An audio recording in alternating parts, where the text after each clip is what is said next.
آج میرے پیارے ساتھیوں فلسطینیوں کے مسلمانوں پر نظر ڈالی جائے. آج مسلمان ہونے کے ناطے میں کہہ رہا ہوں میرے پیارے ساتھیوں، جب ہم ان کی حالات پر نظر ڈالتے ہیں، ان کی سچویشن کو دیکھتے ہیں، ان کے بچوں کو مارا جاتا ہے اور ان کے بچوں کو قتل عام کیا جا رہا ہے، ان کے ماں کے سامنے، ان کے بیٹے کے سامنے، ان کے باپ کے سامنے بچے کو مار دیا جاتا ہے، بچے کو قتل کر دیا جاتا ہے، کس طریقے سے بچے کو بم سے اڑایا جا رہا ہے. ہمارے پر فرض بنتا ہے کہ ہم اگر ان کو ہاتھ کے ذریعے سے اگر ہم مدد نہیں کر سکتے، کم از کم ہم اپنی زبان کے ذریعے تو ہم اس کو دعا کر سکتے ہیں. اس لیے کہ نبی کی حدیث ہے ما من عبد مسلم يدعو لاخيه بظاہر الغیب الا قال الملك. کہ نبی صلی اللہ علیہ وسلم صحابہ اکرام کو مخاطب کرتے ہوئے فرماتے ہیں میرے صحابیوں، جب تم کسی جنگ کرنے کے لیے جاؤ، جب تم کسی بھی لڑائی میں جاؤ تو تم وہاں کے بچوں کو نہ مارنا، وہاں کی عورتوں کو نہ مارنا، وہاں کے بوڑھوں کو نہ مارنا. جس اسلام نے لڑائی کرنے کا طریقہ بتایا گیا ہو، جہاد کرنے کا طریقہ بتایا گیا ہو، کس طریقے سے جنگ لڑی جائے اس کا اصول اور ضابطہ بتایا گیا ہو، آج اسلام کو دہشت گردی کے نام سے لوگ پکارتے ہیں. آج لوگ کہتے ہیں کہ یہ مذہب تو انسان کو حدیث کے اندر اللہ کے نبی جناب محمد الرسول اللہ صلی اللہ علیہ وسلم نے بیان فرمایا، اے لوگو انصر اخاک ظالما او مظلوما، اپنے ظالم بھائی کی اور اپنے مظلوم بھائی کی مدد کیا کرو. اے لوگو جو انسان ظلم کر رہا ہے ان کی بھی مدد کرو، اور جس انسان کے اوپر ظلم کیا جا رہا ہے اس انسان کی بھی مدد کیا کرو. صحابہ کرام کو یہ میسج، صحابہ کرام کو یہ سندیش سمجھ میں نہیں آیا. کہے اللہ کے نبی ہمیں تو یہ بات سمجھ میں آ رہی ہے کہ اگر کسی انسان کے اوپر ظلم کیا جا رہا ہے، کسی انسان کے اوپر اتیاچار کیا جا رہا ہے، کسی کو مارا جا رہا ہے، کسی کے اوپر ظلم کیا جا رہا ہے، ہم ان کی مدد تو کریں یہ تو سمجھ میں آتا ہے، لیکن اے اللہ کے نبی ہم ظالم کی مدد کیسے کریں جو انسان ظلم کر رہا ہے، جو انسان فساد پھیلا رہا ہے. بسم اللہ الرحمن الرحیم. ناظرین کرام، آج اگر ہم دنیا کا جائزہ لیں یا پوری دنیا کے اندر اگر ہم حالات پر نظر ڈالیں تو آج کی جو حالات ہے، جو سچویشن ہے، جو کنڈیشن ہے، وہ آج ہمارے سامنے موجود ہے. آج دنیا کے اندر ایک دوسرے کو نیچے گرانے کے لیے، ایک دوسرے کو نیست و نابود کرنے کے لیے، ایک دوسرے کو ختم کرنے کے لیے آمادہ ہیں. میرے پیارے ساتھیوں، آج دنیا کی حالات پر اگر ہم نظر ڈالیں گے تو اس دنیا کے اندر مختلف مذاہب پائے جاتے ہیں، اور اس مذہب کے لوگ ایک دوسرے کو الزام لگانے میں، ایک دوسرے کو تہمت لگانے میں، ایک دوسرے کو گالی گلوچ کرنے میں لگے ہوئے ہیں. آج دیش کا دشمن بنا ہوا ہے. آج ایک دیش دوسرے دیش کا دشمن بنا ہوا ہے، چاہے وہ مسلمان کا ہو یا غیر مسلموں کا ہو. اور اس دنیا کے اندر جو سب سے زیادہ اگر کسی مذہب کو ٹارگیٹ کیا جاتا ہو تو وہ مذہب اسلام کو کیا جاتا ہو. جانتے ہیں یہ ٹارگیٹ مسلمانوں کے اوپر، اسلام کے اوپر کیوں ہو رہا ہے؟ اس لیے کہ اس کے بہت سارے وجوہات ہیں. بہت سارے وجوہات میں سے ایک جو سب سے اسٹرانگ اور مضبوط وجہ ایمان کی کمزوری ہے. دوسری وجہ تعلیم نہ ہونا، ایجوکیشن نہ ہونا. اس طرح کے بہت سارے وجوہات ہیں جو آج مسلمان پستی کی طرف جا رہے ہیں، آج مسلمان نیست و نابود کی طرف جا رہے ہیں۔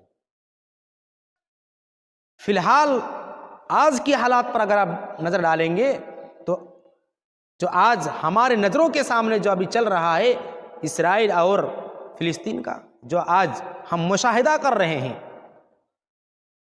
اور نہ جانے دونوں دیشوں کی طرف سے ہر قسم کی سازشیں، ہر قسم کا پروپیگنڈا پھیلایا جا رہا ہے۔ یہ سازشیں، یہ پروپیگنڈا جو آج ایک ڈیجیٹل بن چکا ہے، جبکہ ہم ہر مسلمان کو اس سے آگاہ ہونا چاہیے اور اس سے سبق لینا چاہیے کہ آج ہمارے ایمان کی کمزوری کیا ہے۔ میرے پیارے ساتھیوں، جس اسلام کے بارے میں اللہ نے یہ کہا کہ ان الدین عند اللہ الاسلام، اسلام اللہ کے نزدیک سب سے بہترین ہے، اگر کوئی مذہب اگر قابل قبول ہے تو وہ مذہب اسلام ہے۔ آج مسلمانوں کی فطرت کی وجہ سے، مسلمانوں کی صحیح تعلیم نہ ہونے کی وجہ سے آج مذہب کے اوپر آج دہشت گردی کا نام دیا جاتا ہے۔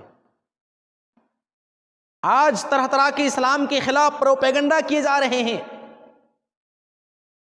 میرے پیارے ساتھیوں، جبکہ آپ کو معلوم ہونا چاہیے قرآن کا فرمان ہے من قتل نفسا بغیر نفس او فساد فی الارض فکأنما قتل الناس جميعا، جس نے کسی ایک ویکتی کی، کسی ایک انسان کی دنیا کے اندر جان لے لی، اس نے پوری انسانیت کا جان لے لی۔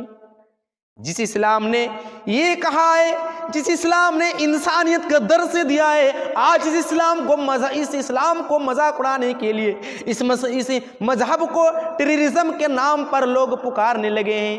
میرے پیارے ساتھیوں، یہ اسلام تو امن و شانتی کا مذہب ہے۔ اللہ کے نبی صلی اللہ علیہ وسلم جب عرب کی سرزمین پر بھیجے گئے، اللہ کے نبی صلی اللہ علیہ وسلم نے کس طریقے سے امن و سکون پیدا فرمایا، امن و سکون کس طریقے سے اللہ کے نبی نے مکہ کے اندر لایا، آپ بخوبی جانتے ہیں۔ میرے پیارے ساتھیوں، اللہ کے نبی کی سیرت کا مطالعہ کیا جائے، اللہ کے نبی کی تاریخ کا مطالعہ کیا جائے تو آپ کو ملے گا کہ اللہ کے نبی نے کسی بھی جنگ میں اگر جنگ لڑی ہے تو اللہ کے نبی صلی اللہ علیہ وسلم صحابہ اکرام کو مخاطب کرتے ہوئے فرماتے ہیں، میرے صحابیوں، جب تم کسی جنگ کرنے کے لیے جاؤ، جب تم کسی بھی لڑائی میں جاؤ تو تم وہاں کے بچوں کو نہ مارنا، وہاں کی عورتوں کو نہ مارنا، وہاں کے بوڑھوں کو نہ مارنا۔ میرے پیارے ساتھیوں، اللہ کے نبی کا یہ سندیش ہوا کرتا تھا، اللہ کے نبی کا یہ میسیج ہوا کرتا تھا، اللہ کے نبی کا یہ حکم ہوا کرتا تھا، جس مذہب کا اعلان تو یہ ہو کہ بوڑھوں کو نہ مارا جائے، بچیوں کو نہ مارا جائے، بچوں کو نہ مارا جائے۔ جس اسلام نے لڑائی کرنے کا طریقہ بتایا گیا ہو، جہاد کرنے کا طریقہ بتایا گیا ہو، کس طریقے سے جنگ لڑی جائے، اس کا اصول اور ضابطہ بتایا گیا ہو، آج اسلام کو دہشت گردی کے نام سے لوگ پکارتے ہیں۔ آج لوگ کہتے ہیں کہ یہ مذہب تو انسان کو آتنکواد بناتا ہے۔ یہ کیسے ممکن ہوگا جبکہ اللہ کے نبی جناب محمد الرسول اللہ صلی اللہ علیہ وسلم جب کسی لشکر کو بھیجتے تھے تو اللہ کے نبی ان کی تنبیہ کیا کرتے تھے؟ بچوں کو نہ مارنا، بوڑھوں کو نہ مارنا، بچوں کو نہ مارنا، یہ تنبیہ کیا کرتے تھے۔ لیکن آج میرے پیارے ساتھیوں، فلسطینیوں کے مسلمانوں پر نظر ڈالی جائے، آج مسلمان ہونے کے ناطے میں کہہ رہا ہوں میرے پیارے ساتھیوں، جب ہم ان کی حالات پر نظر ڈالتے ہیں، ان کی سچویشن کو دیکھتے ہیں، ان کے بچوں کو مارا جاتا ہے اور ان کے بچوں کو قتل عام کیا جا رہا ہے، ان کے ماں کے سامنے، ان کے بیٹے کے سامنے، ان کے باپ کے سامنے بچے کو مار دیا جاتا ہے، بچے کو قتل کر دیا جاتا ہے، کس طریقے سے بچے کو بم سے اڑایا جا رہا ہے، ہم اس کا مشاہدہ بھی کر رہے ہیں۔ میرے پیارے پیارے ساتھیوں اس لیے ہمیں یہ اسلام کی تعلیم حاصل کرنی چاہیے اور ہمیں ڈٹ کے مقابلہ کرنا چاہیے. ہمیں امن و شانتی کے ساتھ کسی انسان سے جنگ کرنی چاہیے. اور نبی کا بھی یہی سندیش ہے. میرے پیارے ساتھیوں آپ فلسطینیوں کے مسلمانوں کے اوپر دیکھیے کس طریقے سے ان کے اوپر اتیاچار کیا جا رہا ہے, کس طریقے سے ان کے بچوں کو مارا جا رہا ہے, ان کی عورتوں کو کس طریقے سے بے عزت کرایا جا رہا ہے, ان کی عزت کس طریقے سے خطرے میں آ چکی ہے. میرے پیارے ساتھیوں اس لیے ہمارے اوپر فرض بنتا ہے کہ ہم اگر ان کو ہاتھ کے ذریعے سے اگر ہم مدد نہیں کر سکتے, کم از کم ہم اپنی زبان کے ذریعے تو ہم اس کو دعا کر سکتے ہیں. اس لیے کہ نبی کی حدیث ہے ما من عبد مسلم یدعو لاخیہ بظاہر الغیب الا قال الملک ولک بمثل. اے لوگوں جو مسلمان بندہ بھی اگر اپنے مسلمان بھائی کے لیے اگر چپکے سے اگر غیبی طور پر اگر وہ دعا کر لیتا ہے تو اس دعا کا ثواب دعا کرنے والے کو بھی ملتا ہے اور جس کے اوپر ظلم کیا جا رہا ہے اس کو بھی ثواب ملتا ہے. اس لیے میرے پیارے ساتھیوں آج ہم ہندوستان کے اندر ہیں, اس ہندوستان کی سرزمین سے کم از کم ہماری زبان سے دعا تو ہونی چاہیے. اس مسلمانوں کے اوپر ہمیں دعائیں تو کرنی چاہیے. میرے پیارے ساتھیوں ایک حدیث کے اندر اللہ کے نبی جناب محمد الرسول اللہ صلی اللہ علیہ وسلم نے بیان فرمایا اے لوگو انصر اخاک ظالما او مظلوما, اپنے ظالم بھائی کی اور اپنے مظلوم بھائی کی مدد کیا کرو. اے لوگو جو انسان ظلم کر رہا ہے ان کی بھی مدد کرو اور جس انسان کے اوپر ظلم کیا جا رہا ہے اس انسان کی بھی مدد کیا کرو. صحابہ کرام کو یہ میسج, صحابہ کرام کو یہ سندیش سمجھ میں نہیں آیا. کہے اللہ کے نبی ہمیں تو یہ بات سمجھ میں آ رہی ہے کہ اگر کسی انسان کے اوپر ظلم کیا جا رہا ہے, کسی انسان کے اوپر اتیاچار کیا جا رہا ہے, کسی کو مارا جا رہا ہے, کسی کے اوپر ظلم کیا جا رہا ہے, ہم ان کی مدد تو کریں یہ تو سمجھ میں آتا ہے, لیکن اے اللہ کے نبی ہم ظالم کی مدد کیسے کریں؟ جو انسان ظلم کر رہا ہے, جو انسان فساد پھیلا رہا ہے, جو انسان گناہ کا کام کر رہا ہے, جو انسان قتل عام کر رہا ہے, ہم اس کو کیسے روکیں؟ اللہ کے نبی نے بیان فرمایا تکفہ عن الظلم فذاک نصر کا ایاہو. اے لوگو ان کو اس کے ظلم سے روکو, ان کو اتیاچار کرنے سے روکو, ان کو فساد پھیلانے سے روکو, ان کو قتل عام کرنے سے روکو, یہی تمہارے لیے اپنے بھائی کی مدد ہے. میرے پیارے ساتھیوں یہ حدیث میں آپ کے سامنے بیان کر کے یہ میسیج دینا چاہتا ہوں کہ آج مسلمانوں کے اتنے سارے کنٹری موجود ہیں, اتنے سارے ممالک موجود ہیں, لیکن آج اس مسلمان فلسطینیوں کے اوپر کوئی فیور میں یا اس مسلمانوں کی کوئی مدد نہیں کر رہے ہیں. آج اس مسلمان جو پکار رہے ہیں مدد کرنے کے لیے, آج ان کو کوئی پوچھنے والا نہیں, ان کو کوئی راستہ دکھانے والا نہیں, کوئی نہیں.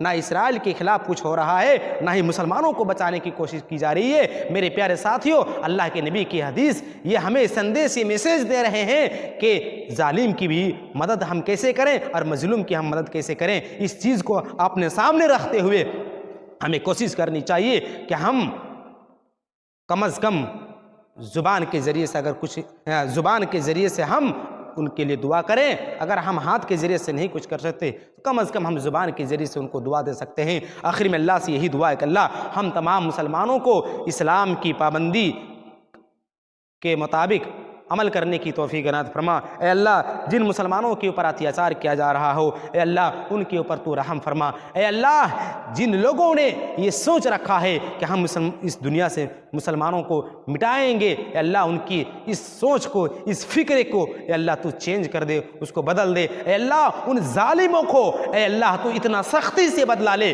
کہ یہ دھرتی بھی اس کو لینے پر مجبور ہو. جس طریقے سے فرعون کو اس دھرتی نے نہیں لیا اسی طریقے سے اللہ ان کافروں کو, ان لوگوں کو اے اللہ اس زمین کے اندر بھی نہ لے. اس طریقے سے اے اللہ تو ان کو بدلا لے. اے اللہ ان کو ہدایت کی بھی اے اللہ تو ان کو ہدایت کی بھی توفیق عطا عنایت فرما. اے اللہ تو ان لوگوں کو بدلا لے جو مسلمانوں کے اوپر بغیر جرم کے, بغیر اسباب کے ظلم کر رہے ہیں. اے اللہ تو ہی رحم کرنے والا ہے, تو ہی سب کچھ کرنے والا ہے. وآخر دعونا ان الحمد للہ رب العالمین. السلام علیکم ورحمۃ اللہ وبرکاتہ.